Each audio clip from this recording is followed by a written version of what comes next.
আসসালামু আলাইকুম। আজকে আমরা সমাস সম্পর্কিত এমসিকিউ শিখব। কোন সমাসে কোনো পদের অর্থ প্রাধান্য পায় না? দ্বন্দ্ব সমাসে। বিপরীতার্থক শব্দের মিলনে কোন দ্বন্দ্ব সমাস গঠিত হয়? বিরোধার্থক দ্বন্দ্ব। সমাস নিষ্পন্ন পদটির নাম কি? সমস্যমান পদ।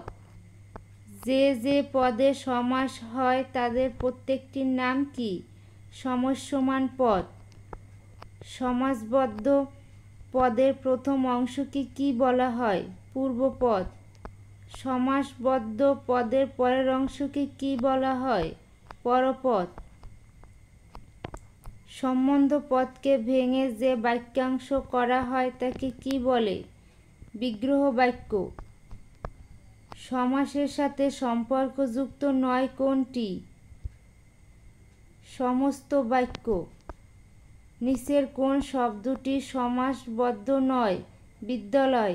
এটি একটি সন্ধিজাত শব্দ। দ্বন্দ্ব সমাসের উদাহরণ কোনটি? ভাই বোন আয় ব্যয় দুটোই সঠিক। দ্বন্দ্ব সমাসের বিপরীত সমাস কোনটি?